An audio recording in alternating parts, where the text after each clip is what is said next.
আসসালামু আলাইকুম। আশা করি সকলে ভালো আছেন। বিশ্ব যখন আজ 21 শতাব্দীর বাস্তবতায়, তাই আমি আজ গণতন্ত্রের বাস্তবতা নিয়ে কিছু কথা বলার চেষ্টা করব। পৃথিবীতে প্রত্যেকটা দেশ এবং প্রত্যেকটা দেশের সরকার তারা দাবি করে যে আমাদের দেশে গণতন্ত্রের পরিপূর্ণতা আছে বা গণতন্ত্রে আদৌ সম্পূর্ণ আছে।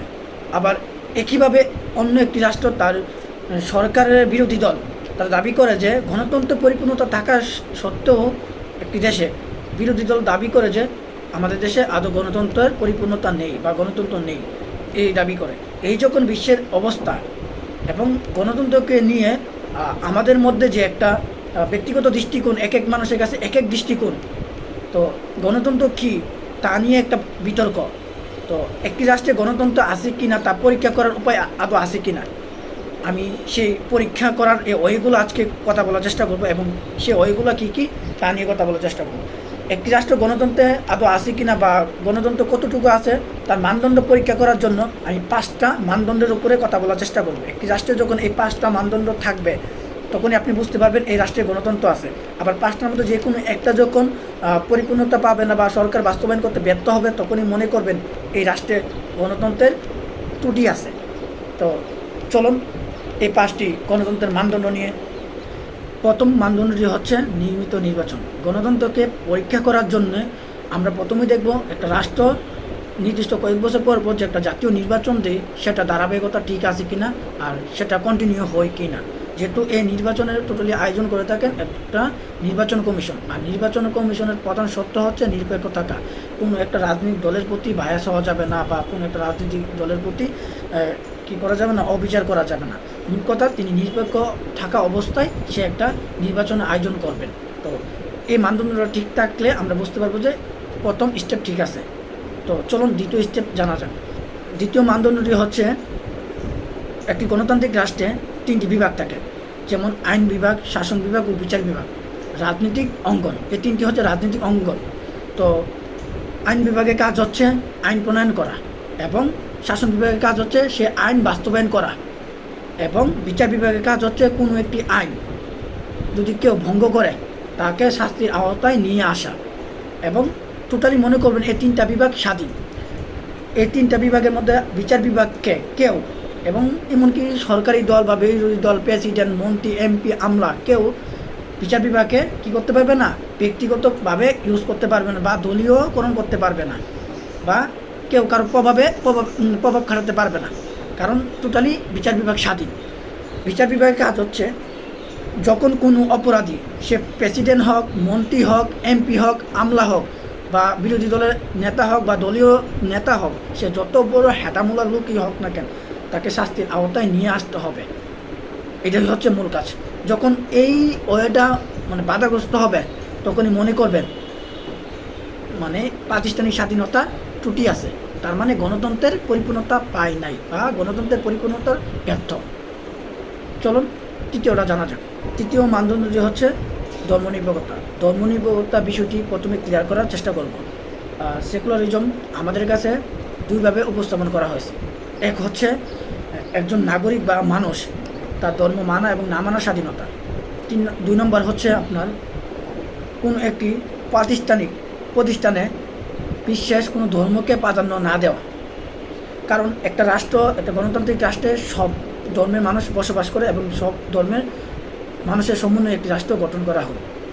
যেমন অর্থাৎ হিন্দু, মুসলিম, বৌদ্ধ, খ্রিস্টান, অর্থাৎ সকল ধর্মের মানুষকে সমন্বয়ে কী করা হয়, একটি রাষ্ট্র গঠন করা হয়। আর আপনি যদি কোনো একটা গোষ্ঠী বা কোনো একটা ধর্মের মানুষের প্রতি বৈষম্য দেখান তাহলে মনে করুন সে দেশে গণতন্ত্রের কী আছে, ঝামেলা আছে। আবার যদি আপনার রাষ্ট্র বা কোনো একটি রাষ্ট্র আপনি হিন্দু বা মুসলিম বা বৌদ্ধ, খ্রিস্টান হওয়ার কারণে আপনি প্রেসিডেন্ট হতে পারছেন না, তাহলে মনে করবেন সে রাষ্ট্রের গণতন্ত্রের মানদণ্ডের ঝামেলা আছে বা গণতন্ত্রের পরিপূর্ণতা নেই।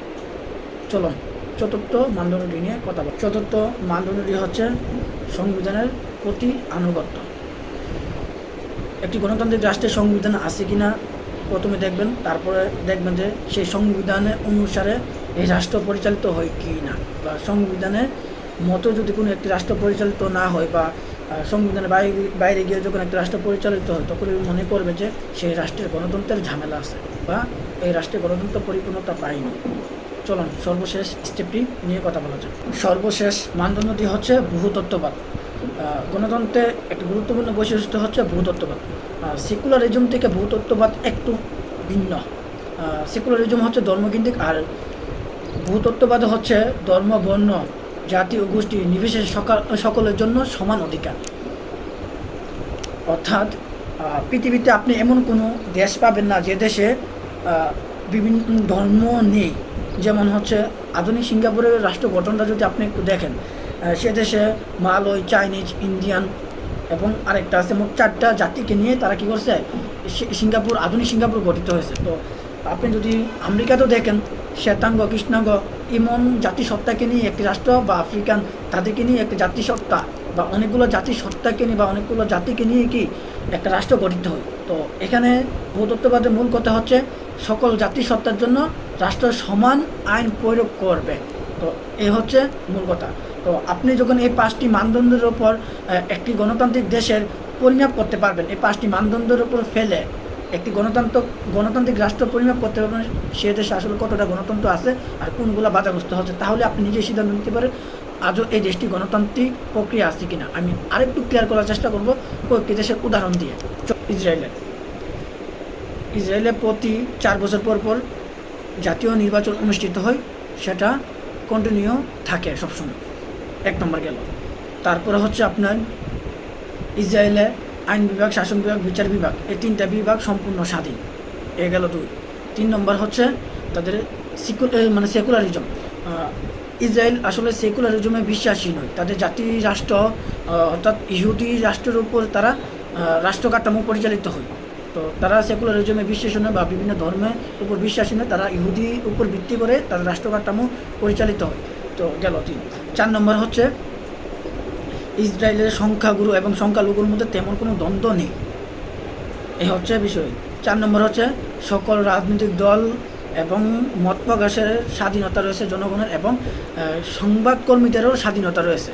তো এটা নিয়ে তাদের কোনো ঝামেলা নেই। তো আমি যদি মূল্যায়ন করি, আমি কীভাবে এই 4টা স্টেপ 5টা স্টেপ বলার কারণ হচ্ছে এখানে 3 নম্বরটার মধ্যে তাদের ঝামেলা আছে, কারণ তারা সেকুলারিজমে বিশ্বাসী নয়। কিন্তু আমি বলছিলাম যে এই 5টার মধ্যে কোনো একটি মানদণ্ড যদি কোনো একটি রাষ্ট্র করতে ব্যর্থ হয় বা সম্পূর্ণ করতে ব্যর্থ হয়, তাহলে মনে করবো যে পরিপূর্ণ গণতান্ত্রিক রাষ্ট্র নয়। তাহলে ইসরায়েলের 4টা ফিল আপ করতে পারছে, বাট একটা 3 নম্বরটা ফিল আপ করতে পারে নাই, যার কারণে আমরা এই রাষ্ট্রটাকে বলবো যে পরিপূর্ণ গণতান্ত্রিক রাষ্ট্র নয় ইসরায়েল।